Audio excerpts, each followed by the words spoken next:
My brothers and sisters, Assalamu alaikum wa rahmatullahi wa barakatuh. Thank you very much for coming this afternoon. I know it is Sunday afternoon. Many of you would rather be sleeping at home or doing other things. But you know, it's always good to have a little bit of energy boost as well as spiritual boost through knowledge.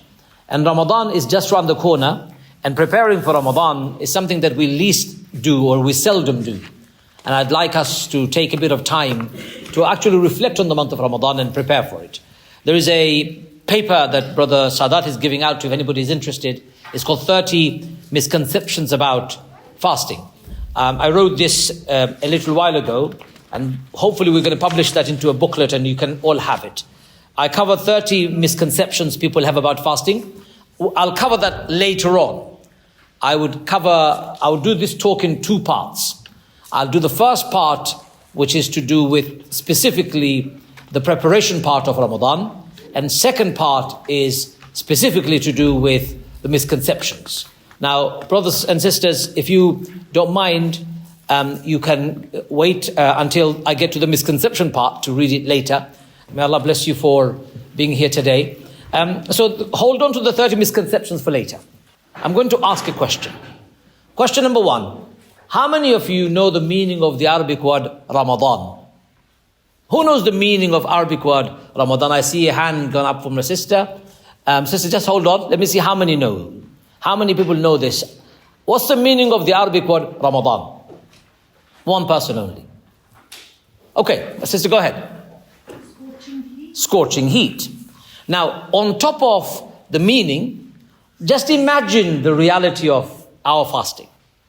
I've been fasting coming up to now over 45 years. Many of us have been fasting longer, maybe a lot less. But we never stop to think, what are we doing and what is the meaning of this very month, Ramadan? Why has Allah chosen this month, Ramadan, and what is the meaning of it? The Arabic word Ramadan means a month in which the heat is so intense, it's scorching outside, as we say in English language.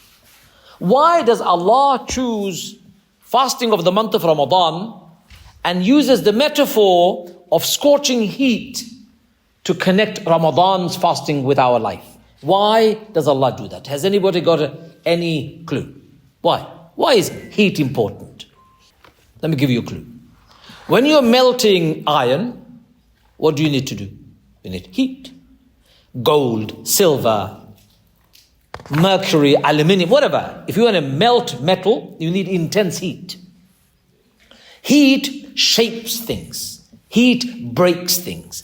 Even wood, I have done it with my own hand. When I've bent wood, I've used a bit of heat on the places where I need to bend, and it slowly bends. I've seen in Japan where they bend bamboo, and they do a complete 90 degrees turnaround of a bamboo using heat. So heat is a very powerful tool for us to use when we are molding things. In the month of Ramadan, I want you to start thinking, what are we molding in the month of Ramadan? And why is heat important? Now, when I say heat, I don't mean literal heat. I'm talking about metaphorical heat here. Because we are in the cold climate. It's very cold here. There's no heat. In Saudi Arabia, yes. In UAE, very hot, of course. But in the colder climate, what is the metaphor of molding with heat? Keep that in mind first. I'll come back to it. Second question for you. What is the meaning of the Arabic word Sawm, which means to fast? What's the meaning of it? Not the fasting part of it, but what's the literal meaning of the Arabic word Sawm? Who knows? I know one or two of you know, and I know you're abstaining from saying it. I can see that. But I'm asking those of you who perhaps are thinking about the meaning. What do you think is the meaning of the Arabic word Sawm? Anyone knows? The meaning of Arabic word Sawm? It comes from the word Siyam is the plural of Sawm. Sawm literally means to abstain, refrain, stay away. It's easy language. To stay away. Stay away from what? I want you to start thinking. Mold what and stay away from what? These two questions I want to cover today. Why does Allah use the Arabic word Sawm, Siyam to define staying away, refraining, abstaining? And why does Allah use the metaphor of heat to mold? Two questions for you to start thinking. So let's go back to the verse of the Quran. Allah says, كُتِبَ عَلَيْكُمُ الصِّيَامُ. Allah has made fasting an obligation upon you. كُتِبَ عَلَيْكُمُ الصِّيَامُ كَمَا كُتِبَ عَلَى الَّذِينَ مِنْ قَبْلِكُمْ لَعَلَّكُمْ تَتَّقُونَ. Allah has made fasting an obligation upon people who came before you in the same way. لَعَلَّكُمْ تَتَّقُونَ. So that you may become muttaqi. So Allah is saying, fasting is nothing new. People have been fasting before. Why do you need to fast? So that you can attain taqwa. So we understand the purpose of fasting is to attain taqwa. So I want you to start thinking about the third question. What is taqwa? So three questions we're going to be exploring today. What is it that we're molding? What is it that we're learning to refrain from? And third question, what is taqwa? If you imagine what is it that we are molding is the object, the material object. What is it that we're trying to abstain from? If that is the behavior and character that you're talking about, then taqwa would be the tool by which you do it. Keep this in mind as we progress. My brothers and sisters, Allah also says in the Quran, شهر رمضان الذي أنزل فيه القرآن هدى للناس بينات من الهدى والفرقان. What happened in the month of Ramadan? Does anyone know? What does Allah talk about here? What happened? People speak. What happened in the month of Ramadan? Quran was revealed. What were you going to say? The absolutely wonderful answer. Quran was revealed on this month. Shahr Ramadan, month of Ramadan. الذي أنزل فيه القرآن. We've revealed the Quran. Why? هدى للناس. What is Allah saying? Why has Allah revealed the Quran? Why has Allah revealed the Quran? هدى للناس. Guidance for who? People? Muslims? Mankind. Whole of humanity. هدى للناس. The whole of humanity can be guided. بينات من الهدى. An evidence of this huda. What does it mean? The truth of this guidance lies in the guidance itself. Wal furqan, and a criteria by which you can judge between right and wrong. So in this particular verse we learn four things. Month of Ramadan is when Allah revealed the Quran, number one. Number two, Quran was revealed as a guidance for humanity. And this guidance has got evidence of its truth. And this guidance is a distinguishing criteria between right and wrong. One verse, four lessons. And previous verse we learned, Allah has made fasting obligatory on this month, just like it was made obligatory upon those who came before, so that we can attain taqwa. So, brothers and sisters, let's go back again. Do you know, in the month of Ramadan, we're supposed to not eat, drink, or indulge in our desires, our basic desires during the fasting hours. Why is this so important? According to Imam Ghazali rahmatullahi alayhi, he writes in his book Ihya Ulum ad-Din about how to train yourself against the temptations of the world. How to cure the diseases of your heart. And he classifies food, drink, and sleep as some of the biggest problems that make you, firstly, lazy, secondly, keeps you away from Allah, and thirdly, infects your disease, infects your heart more than anything else. Food, drink, and sleep. All of those three that we love very much. Who can stay without sleeping? Impossible. It's impossible. I mean, I'm suffering at the moment for not having slept properly. Last night I didn't sleep properly. I woke up at Fajr, I haven't slept, and I won't sleep until midnight tonight. I know the tiredness, I'm feeling very tired. My eyes are telling me, go to sleep, but I just can't be sleeping. I'm hyperactive. And that's not a very good thing. You need to sleep to be able to rejuvenate your body. When you sleep, what happens? Your body rejuvenates itself. Your brain cells renews itself. The whole body is like rebooting your computer system or your phone. Restarting the whole system. It happens every night.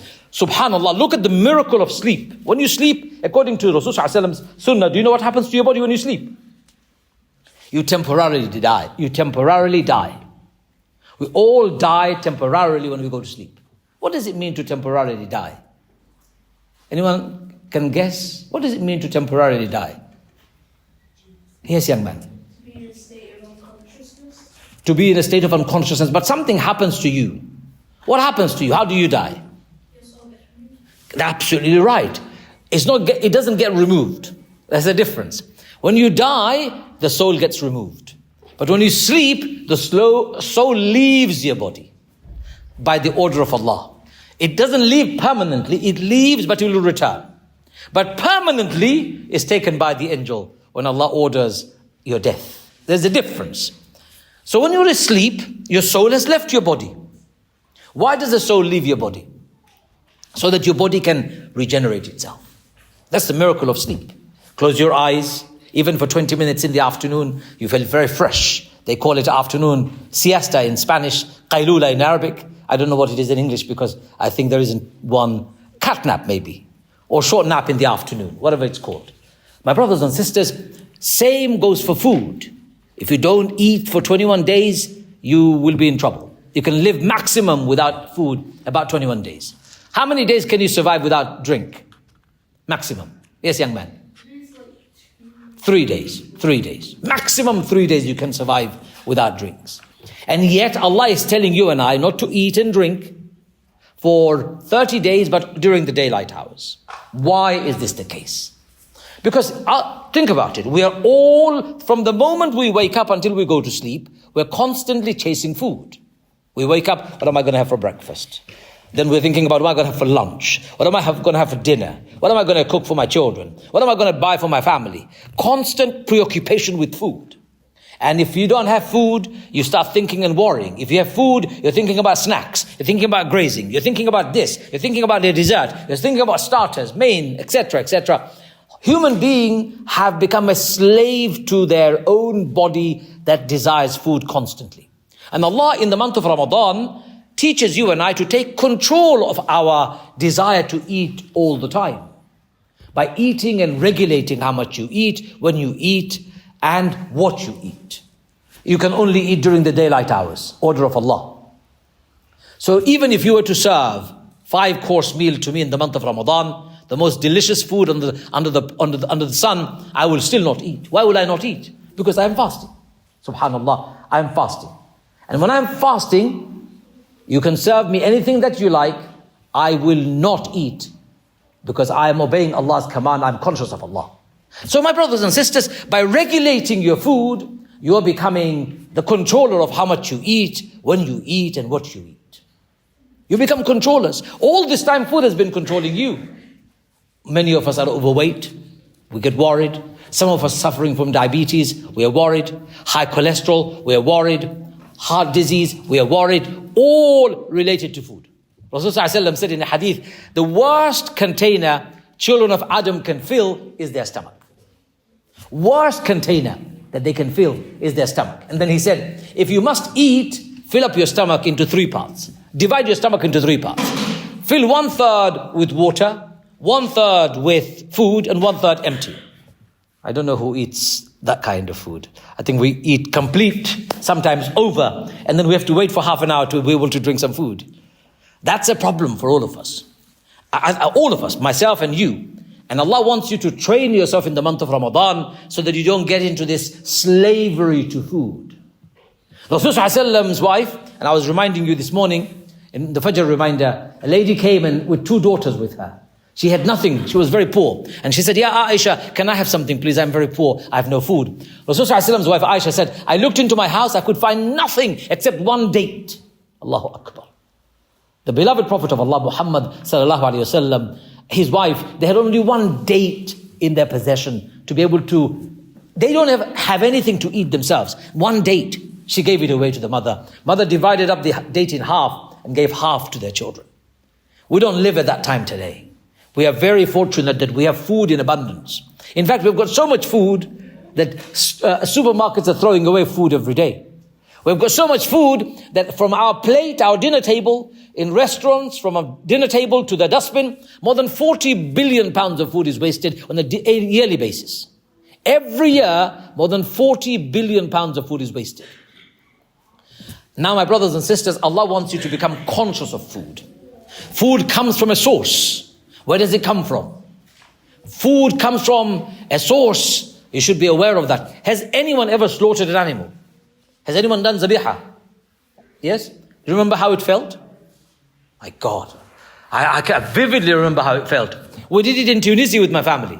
We took a sheep, a so cute sheep, and then we lay him down and separated the artery, took the knife. But as soon as I separated the artery, I was holding onto the artery, I could feel the heartbeat in my finger. And immediately I said, oh my God, I'm about to kill an animal that is living. I can feel his heartbeat. I can feel the warmth of his body. And then he was staring right into my eyes. That was the most difficult part. And thus, closing my eye, I have to say, Bismillah, Allahu Akbar, and slaughter the sheep. And as soon as I slaughtered the sheep, the hot blood of the animal spilled over my hand, sprayed over my hand, and I froze thinking I've just killed a living being. I've just killed a living being. When you appreciate where your food comes from, you will never waste even one bite of chicken ever again. We buy our chicken from our supermarkets, cellophane, covered in plastic. We don't even... Some kids think, chicken? It's not an animal. Chicken breast is not an animal. Chicken is something different to the chicken breast that we eat. There was a survey done in school where the school kids did not know chicken breasts, chicken legs actually come from a living animal. Because we don't make that connection. We live in a world in which everything is packaged and we don't have a relationship. Allah wants you to have a relationship in the month of Ramadan with food. A healthy relationship. Eat small amounts that you need at the right time, in the right proportion, and the right type of food. And appreciate it. And we do in the month of Ramadan, we do, don't we? We're hungry whole day, starving. And if you walk by a bakery, the smell of baked bread, Allahu Akbar, drives me up the wall. I love bread. And I love fish and chips, especially with the vinegar. Not anymore, I used to. But the vinegar smell makes you so hungry. I just want them straight away. Or I love pakoras and samosas. Smell of pakoras just unbelievable in the month of Ramadan. Somehow they smell better. And baklava, whoa, a different world altogether. You pass a baklava shop, you want to go there and say, can I have more? Especially when you're fasting. But look at the control that you have in the month of Ramadan. I am not going to break my fast, even if you were to give me the whole world's food. You're gaining control. Gaining control, and you're gaining control. You're gaining control over what you drink. Excessive drink of fizzy pops that many of us have causes so many troubles. I hope you're not drinking any more of those branded companies that we are boycotting, Coca-Cola, Pepsi-Cola, and all of those. I hope you're not drinking them. Please abstain from them, because they are the ones who've been funding some of the atrocities in Gaza and Palestine. I know some of you will be thinking, come on, don't talk about that. I have to talk about it because unless we really take decisive steps, we're not really making any difference in the world. Small step is good. But my brothers and sisters, in the month of Ramadan, you drink the right amount of food. And so you drink the right amount of drink, and you drink the right drink. If you drink the wrong drink, what happens to you? You get indigestion, you get heartburn, you get acid, you get lots of issues in your stomach because your stomach is very fragile when you've been fasting whole day. And those of you who are very used to drinking caffeine throughout the 11 months, you really suffer. I feel sorry for you. I feel sorry for you for a reason. I don't drink tea or coffee ever. I've never done it in my life. So I don't understand what it really means. But I know people who do, and they get caffeine withdrawal in a major way. Are you familiar with this? Get headache. You feel very, very tired and lethargic for first 5 days or 6 days in the month of Ramadan. It's almost killer for some people. That's because you've been taking caffeine. And in the month of Ramadan, your caffeine withdrawal is causing you trouble. Allah teaches you in the month of Ramadan to take control of the drink and the food for a reason. Because you are a superior being than a slave to your food and your drink. You are an intelligent being Allah has created with your brain. With a brain that can control. With a brain that can manage. With a brain that can develop and grow. And if you don't take control of these most essential elements of your life, forget about it. So originally, what I was talking about, abstention, you learn to refrain, abstain and stay away from these things and regulate them in the month of Ramadan. It's a great opportunity to train yourself. That's the preparation of Ramadan. Are you getting ready already? If by now you have not reduced your food intake, if by now you have not reduced your drinks intake, if by now you have not reduced your caffeine intake, you'll be in big trouble in the month of Ramadan. And that's why month of Rajab is an amazing month when you start introducing the concept of fasting. In fact, Rasulullah sunnah was used to fast 2 days every week anyway. Mondays and Thursdays. If you can, it's wonderful. If you can't, at least try and do one day. Mondays if you can. Prophet ﷺ was asked, "O Prophet of Allah, why do you fast every Monday?" Do you know what he said? He said, "I was born on this day." Huh? You were born on this day? Yes, I was born on Monday. I'm thanking Allah for giving me life and I'm fasting. We have birthday celebrations by doing all sorts of things. We don't fast, right? Do we? We do everything else, not the sunnah of Rasulullah. I'm not saying you shouldn't celebrate the birthday. I'm not saying that. If you are, please make sure you remember Allah who has given you life. Make sure you make dua to Him, saying, "Ya Allah, give me longer life and productive life." Anyway, coming back to the original point. You're abstaining and learning to refrain from becoming slaves to your stomach.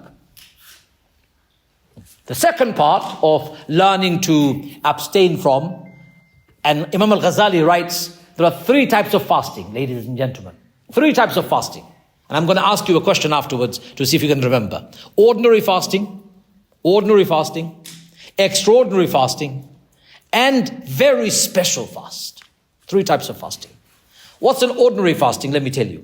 Not eating and not drinking and not fulfilling your desire is ordinary fasting. Basic. Bottom line. I can do that. Everyone else does it. Extraordinary fasting is when not only do you not eat and drink, but you also don't backbite, don't gossip, don't lie, don't use your tongue in doing things that are haram. Don't listen to rubbish people say. Don't see things that you should not be seeing. Don't indulge in anything else. So your eyes, your ears, your mouth is also fasting with you. It's called extraordinary fasting. But a special, very special fast is when not only are you not eating and drinking, not only is your eyes, your ears and your mouth fasting, but every part of your body is fasting. Every limb on your body is fasting. How do you do that? And that's the training you get in the month of Ramadan. To be able to engage every part of your body, your brain, firstly your brain. I don't need food to eat so much. I don't need to eat food to survive. I don't need to eat too much to survive. I need to eat just the amount that I need. You know, Rasulullah's hadith is so beautiful. If you divided up your stomach into 3 parts, and you only ate 1/3 full, you will lose your weight very quickly, and you will retain that weight, the same level of weight, for the rest of your life as long as you practice the sunnah. You will have no problems with excessive weight, any other troubles that comes with food or wrong type of food that we eat. 1/3, 1/3, 1/3 is the magic formula. Magic formula. I went to see the doctor who deals with your joints. I don't know the specialization. Not osteopath, but there is another one. Anyway, I went to see them in Archway. What's that hospital called? Whittington Hospital. And the doctor said something to me. He goes to me, "Are you Muslim?" I said, "Yes." He goes, "I give you an Islamic prescription." I said, "What do you mean an Islamic prescription?" He goes, "All my patients who have got knee trouble, joint trouble, I tell them fast 2 days a week and pray 5 daily prayers." I said, "Are you Muslim?" He goes, "No, I'm not Muslim." "What are you?" He goes, I'm an atheist." I said to him, "Why do you prescribe this to me?" He goes, "If you lose your weight, your knee will not work so hard and your knee trouble will reduce. And if you pray 5 times a day, your joints will remain supple." A non-Muslim consultant telling me, "Are you Muslim? I'm going to give you an Islamic prescription." I said to him, "How many other patients have you given this prescription to?" He goes to me, "All my Muslim patients. When they come to me, I tell them, don't come back to me. I don't need to see you. Go and fast Mondays and Thursdays like your Prophet used to do and pray 5 daily prayers." I said to him, "Why don't you become Muslim yourself?" He goes to me, "Don't worry about me. I'm too far away in my atheism. But I believe what your Prophet said was true because it works and I've seen patients." And he told me one of his patients came excessively overweight and he said, "Doctor, I'm going to fast like Prophet used to do." 6 months later, the man came. I did all examination. I found nothing wrong with his knees anymore. He lost all his weight, Mondays and Thursdays. And he prayed 5 times a day. And he said, "I'm now enjoying all of this. Everything has changed." Because since I saw this, I did an experiment with many Muslim patients. And I realized a Muslim patient who is religious is more supple. A Muslim patient who fasts doesn't have so much trouble. So I started researching and reading. And then I realized, oh my God, Prophet Muhammad must have had some magic revelation. He came up with the right formula. So he's not prescribing it to everybody. The problem is we Muslims don't follow it. We don't follow it, unfortunately. The doctors and the specialists are saying to us that go back and retrain yourself as Muslims and follow the basics of Islam, which is while you're fasting, learn to refrain from eating too much. Learn to refrain from drinking too much. Learn to refrain from doing these indulgences, because if you do, your health will be fine. You physically will be healthy. You will be spiritually healthy too. So my brothers and sisters, this is about how we get ready in the month of Ramadan physically. I've not talked about spiritually yet. So the first physical element we need to change is our diet, the way we eat, how much we eat and what we eat. Try and eat healthy. I'm not going to give you what is a healthy food. Believe you me, all cultural food is fine, no problem. Whether you eat baklava, whether you eat halawa, whether you eat biryani, whether you eat chapati, it doesn't matter. Thank you very much. May Allah bless you for that. Now, it doesn't matter what you eat, but the quantity of food that you eat and how you make it. How you make it and the quantity of it. Just alter the way you cook, you will be fine, inshallah. Don't need to change your cultural food. Don't need to become like me, bland food. You don't need to worry about that. You can eat all spicy food in the world if you want, in moderation. If you eat moderation, you're fine. The second part is, how do we become spiritually prepared for Ramadan? This is where the scorching of the heat comes up. So my brothers and sisters, in the month of Ramadan, mosque is usually full. Fajr, Dhuhr, Asr, Maghrib, Isha is all full. But after Ramadan is finished, back to square one. Most people don't turn up to the mosque to pray. They pray, I'm sure they pray at their homes. May Allah accept their prayers. But they don't come because we become spiritually slightly laxed. In the month of Ramadan, Allah gives you 30 days to train yourself. If you went to a physical boot camp, physical activity camp for 30 days, and you did sit up, press up, running, all the exercise that I don't even know of, if you did that every day for 30 days, how fit will you be? You'll be super fit. And if you've done it for the last 40 years, you'll be supremely fit. But we do month of Ramadan every year for the last 20, 30 years, for 1 month, 30 days. Why are we not spiritually as fit? What's gone wrong with us? It's because we're not consciously connecting with Allah in the month of Ramadan, in our prayer, in our fasting. We're not consciously connecting with Him. When you stand in prayer, Rasulullah said, As-salatu mi'rajul mu'mineen. Prayer is like ascension to the heavens, like Prophet ﷺ did. When a Muslim stands in prayer, he or she is elevating slowly and going on a mi'raj, a spiritual journey. What does it really mean? It means you're standing there, you've disconnected from the rest of the world. Allahu Akbar. You've fastened your hand. You've said, I'm not interested in anything else. Our problem is, I'm standing in my prayer, Bismillahir Rahmanir Rahim. Where did I park my car? Ar-Rahmanir Rahim. What am I going to have for lunch? Maliki Yawmiddin. Oh my God, I forgot shopping. That's what's going through our head. How are you connecting with Allah? You're talking to Allah and your mind is thinking about everything else in the world. That is not elevation to the heavens. And that is difficult, I understand, especially if we don't speak Arabic or know the meaning of the surahs. I know it's difficult. But Rasulullah is giving you and I an opportunity. Allah has given you and I 30 days to train ourselves so that we can consciously pray. Allahu Akbar. Bismillahir Rahmanir Rahim. Alhamdulillahi Rabbil Alameen. Ar-Rahmanir Rahim. When we say, Allah is responding to every sentence you make. Allah says to the angels, what did my servant just say?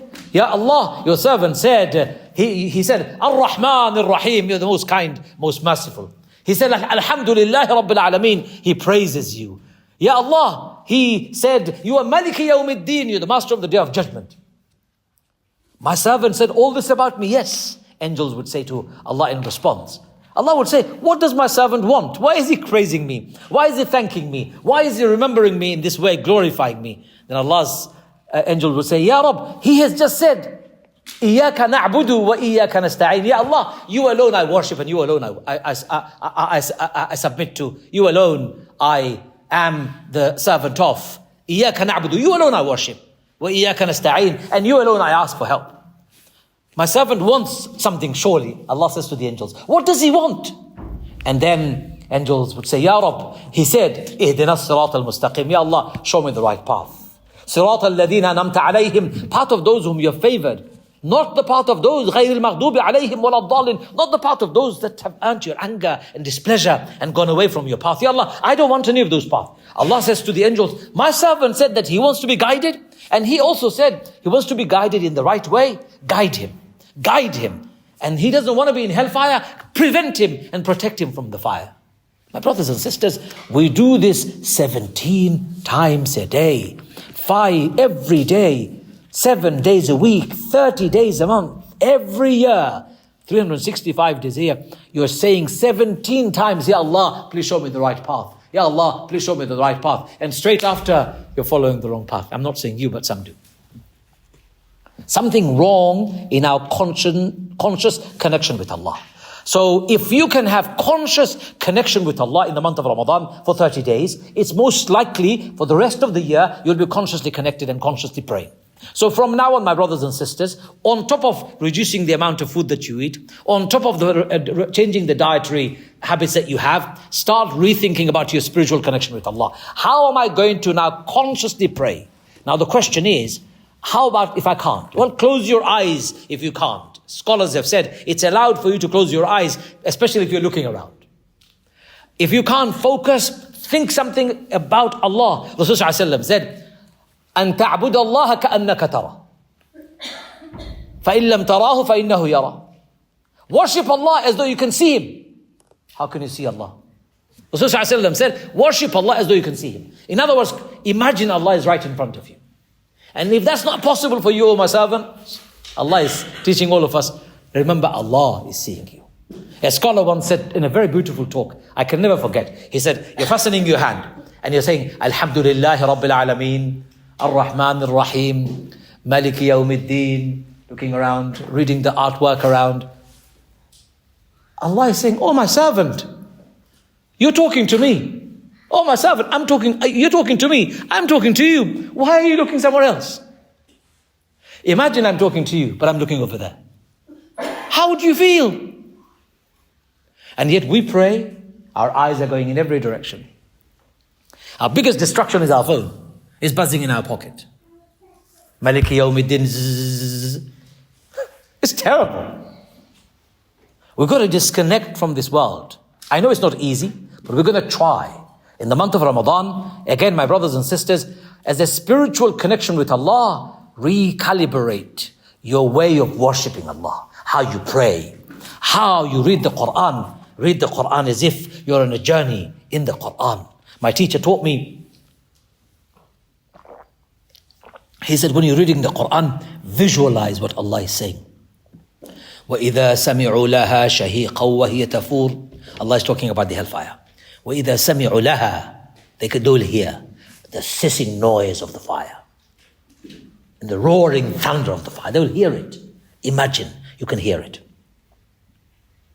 أَوَلَمْ يَرَوْا إِلَى الطَّيْرِ فَوْقَهُمْ صَافَّاتٍ وَيَقْبِضْنَ. When the birds are flying on the sky above you, have you seen how they fly? And when they're flying, they spread their wings. صَافَّاتٍ. That's how you should be reading it. My teacher said to me, read it as though you're on flight. Read it as though you're on flight. صَافَّاتٍ. And when the bird is right at the top, flying, and it sees something that it wants to catch, what does it do? When it wants to go and catch, have you ever seen an eagle shooting from the top to catch its prey at 150 miles an hour at a speed at which it's neck-breaking speed, but when it wants to, from the flight wants to come down, what does it do? وَيَقْبِضْنَ. Pulls its wings. And read it as though you're going to pull your wings immediately. You have to read it like that. وَيَقْبِضْنَ. Quickly. Don't slow it down, because that's what the birds would do. And then zoom, it will go and catch the prey.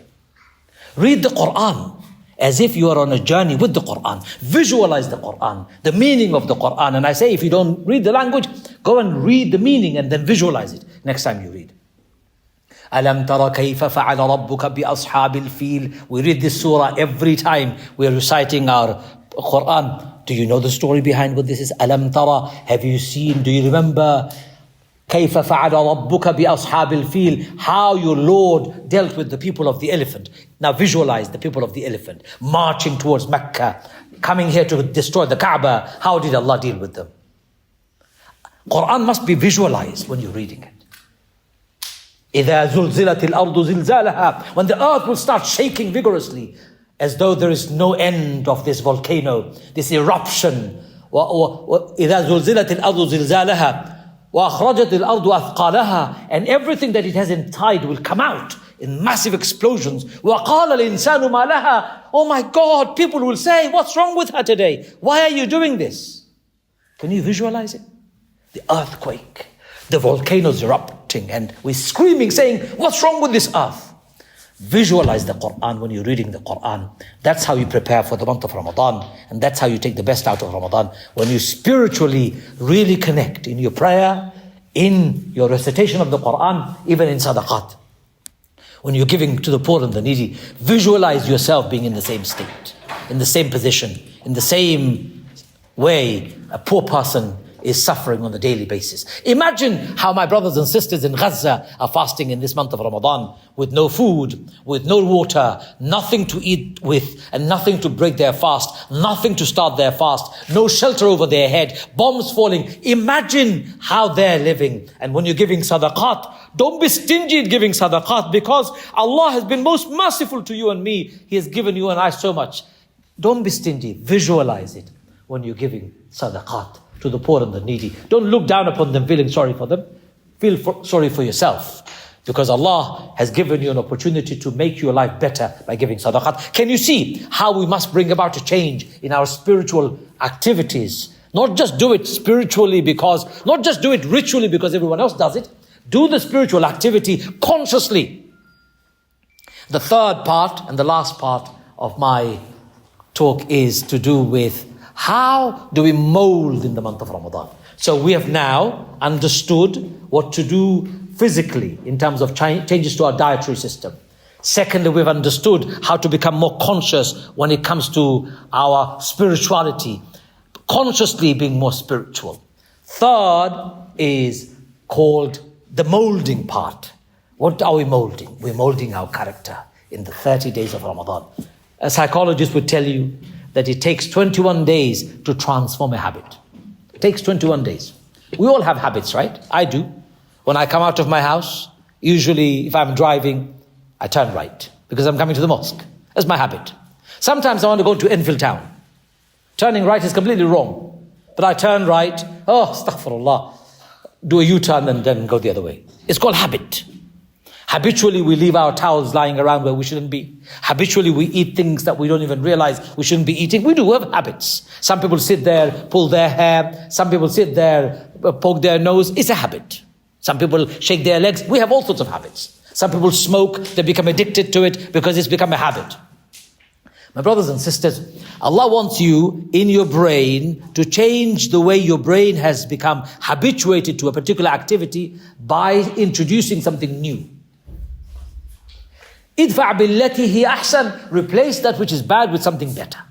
How do you replace it with something better? So for example, if you happen to smoke, in the month of Ramadan, you're not going to be smoking for 30 days. Why do you go back to smoking afterwards? Because you have not changed the habit in your mind. You have not changed that habit consciously. You haven't accepted that smoking is bad for you. In the month of Ramadan, you did not drink tea or coffee so much. Why go back to 40 cups a day? I'm just joking. I don't know anyone who can drink 40 cups a day, but I know people who drink 10 cups a day, 20 cups a day. I know people who smoke 40 cigarettes a day. It's a habit, replace it with something better. What's a better habit? Find something else. Worst of habits are when you start lying and you're a habitual liar. Worst of habits is when you start gossiping, backbiting and slandering. Rasul ﷺ said about a person who fasts in the month of Ramadan, gets nothing out of it except hunger and starvation. The companion said, Ya Rasulullah, how is that possible? How do they get nothing out of it? They've been fasting. Rasul ﷺ said, while they were fasting, they were backbiting. While they were fasting, they were slandering. While they were fasting, they were gossiping. While they were fasting, they were indulging in all those things with their tongue, with their ears and their eyes. What is backbiting, my brothers and sisters? Backbiting is speaking behind somebody's back. Speaking ill about your brother or your sister behind their back. Speaking badly. Oh, he's short. Oh, he lies. Or she is ugly. She is this. He is that. Speaking behind them. Did you know that kind of a gossip spreading? Backbiting is haram in Islam. Backbiting is like eating the flesh of your brother or your sister. Actually, dead brother or your sister who's dead flesh. I remember when I was younger, one of my teachers brought to our classroom a bowl, a seal packet. He said to all of us, guys, open it and smell it. Because I was the head boy in the class, I was the first one to smell it. He gave it to me. Yallah. So I opened it, I smelled it, I felt like throwing up. He goes, pass it to the next person. So I passed it to the next person. He made us all smell it. We said, sir, what is this? We used to call him Ustaz. What is this? He says, this is meat that I've made rotten over the last 2 weeks to teach you the smell of rotten meat. And when you backbite, it is like eating this, but worse, it's a human meat. And even worse, it's your dead brother or your dead sister's meat. Imagine, you know what, I've never ever forgotten that image and that smell. It's still in my nose. And Rasulullah said, don't backbite, because backbiting will destroy a lot of your good work. And many of us backbite. Aisha radiallahu anha saw a short lady come to see Rasulullah. Aisha made a remark, she's short. Rasulullah said, Ya Aisha, why did you say that? That's wrong. Aisha said, yeah, so that's true, she's short. Prophet said, yes, you said, it is true she's short, but you said it with the intention of deriding her, mocking her. She's short. She's only short. He's only bald. He's only fat. She's only this. That's backbiting. Even with our body language, you can backbite. Subconsciously, not knowing, you could be involved in backbiting by listening to it and supporting it. So in the month of Ramadan, you abstain from no backbiting, no listening to it, no gossiping, no slandering. Absolutely none whatsoever. And therefore you begin to change your character, mold your character. A believer doesn't use abusive language, molded character. A believer doesn't backbite and gossip, molded character. A believer doesn't indulge in habitual lying, molded character. A believer doesn't use his eyes or ears or his tongue or her tongue or ears and eyes in the wrong way, molding your character. It's that heat of 30 days, shape you any way you like. You spend 30 days, as I heard one brother said to me, brother, in the month of Ramadan, I watch a lot of films. I'm busy with Netflix. I said, what? Because it's just lazy. I don't know what to do. I come back from work. I've got so much time. Sometimes I can't sleep, so I'm watching Netflix. I said, Ya Allah, Ya Rabb, how unfortunate you are. In the blessed month of Ramadan, you're wasting your time watching Netflix. I prescribe to you, my brothers and sisters, one remedy from not seeing bad things. Switch off the television for the entire month of Ramadan. Some of you may be saying, oh, there are some good programs. Believe you me, there are better programs when you read the Quran. There are better programs when you read a book consciously. Better program, because your mind will remember. What you watch, you hardly remember. But what you read, you will remember. Better remedy for you in the month of Ramadan, switch off that music that plays in the background. Don't pump your head with things that have no benefit. What benefit is there listening to all sorts of music that's playing in the background? I'm not suggesting music is haram. I'm not suggesting that. Nor am I suggesting music is halal before you start going and telling other people. I'm not saying that. I'm just saying don't waste your time. Don't waste your time. Because this is time wasting. Don't waste your time with your mouth gossiping and talking about nonsense. Don't waste your time. I still remember my mother used to be extraordinarily silent in the month of Ramadan. And I asked her why. She goes to me, we ladies have a habit of just talking about everything. So I zip my mouth in the month of Ramadan. I'm not interested in talking about anything. Because I know once I talk, I'll start talking. It's better not to talk at all. My brothers have the same problem. We have the same problem. When we meet our friends and we start talking nonsense. So spiritual development is one thing, but character development is the most important part of the month of Ramadan.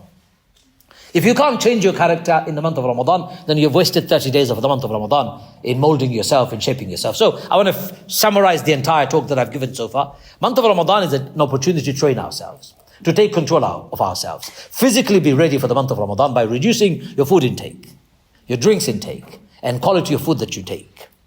Changing that dietary habit that you have. Secondly, in the month of Ramadan, you need to become more spiritually connected with Allah. Pray, do zakat, pay your sadaqat, read more Quran consciously. And do that in the month of Ramadan, of course. And third, start molding your character. Make a promise to yourself. If you're sitting in front of me right now, just make this promise to yourself. From today, I will never backbite again. One promise. And if you stop backbiting, you'll suddenly realize, oops, I'm a changed person. Or make the other promise, I will not lie from now on. Or I will not gossip about anybody from now on. I will not indulge in these things. It's not my business. It's none of my business. Islam is so beautiful, you know. If it's not your business, don't poke your nose into it. Rasulullah said, stay away. What is your business what sari your neighbor wore in her wedding? What business is yours? But you want to talk about it. Did you see the sari? I don't understand why you want to talk about it. Did you see my neighbor's garden? He's put up a plant. What business is that? Leave them alone. Unless they're asking your opinion about the plant. So make those kind of adjustments and make the adjustments in your habits. I'm going to be more productive with my time. In the month of Ramadan, I will read more Quran, I'll memorize more Quran, I'll write, I will achieve X, Y, and Z. Make a plan from now on. Make a plan for Ramadan. What you're going to achieve this year. I've made a plan already in my mind that I want to do this in this month of Ramadan. And when you make a plan in the month of Ramadan, you can do it. When the suhoor was later, for example, 6 o'clock or 5 o'clock, it was wonderful for me. I will wake up for suhoor and I will not go to sleep. All peacefully in my own room, downstairs, I would write away, and I could write for as long as I want. In the months of Ramadan that has gone, I've written so much in my life. If I put them together, I'm pretty certain I could publish a few more books, inshallah. Because I find Ramadan a month when my mind is crystal clear, sharp as anything. Because I am now in control of my desire, of my food, of my drinks. I am in control of myself and my mind. I'm in control of it. So brothers and sisters, that's all I need to say in preparation for the month of Ramadan. It's not rocket science.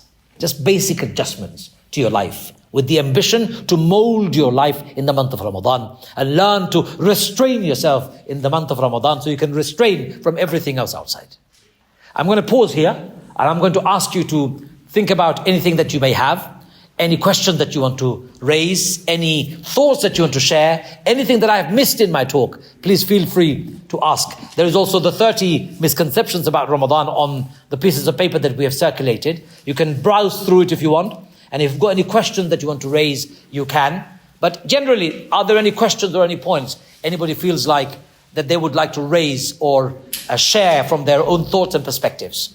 The floor is open. Please feel free to speak up.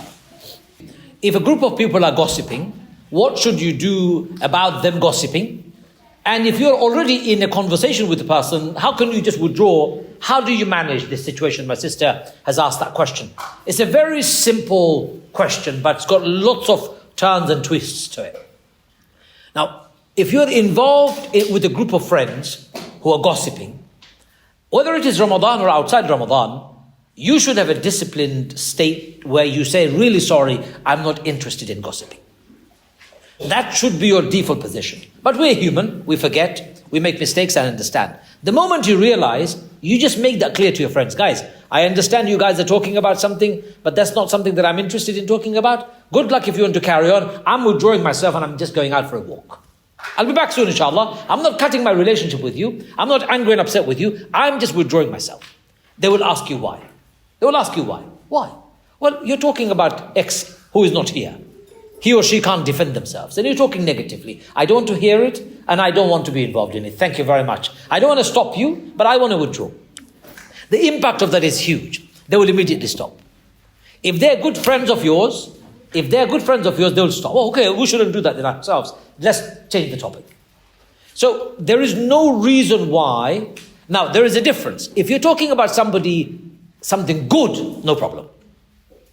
Oh, my friend, did you know, subhanallah, he went to Hajj last week and he had such a brilliant time. He's making dua for me in Hajj. Not a problem. Oh, my son won the football. Did you know? Oh, my daughter memorized the Quran.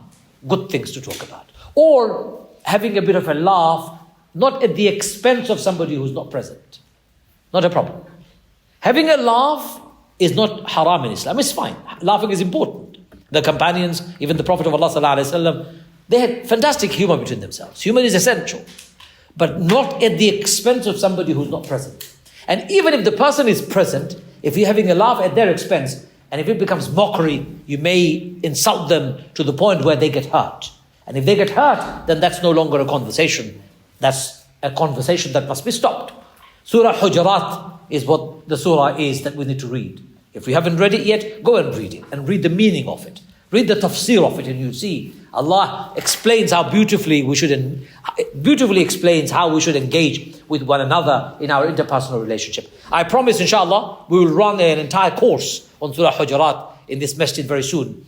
Maybe most likely after Ramadan now, so that you can come and learn. So my sister, basic bottom line is just say, I'm really sorry. I don't want to insult anyone. I don't want to hurt anyone, but I don't want to be involved in this conversation. You guys carry on. I'm going, salamu alaikum, and walk away.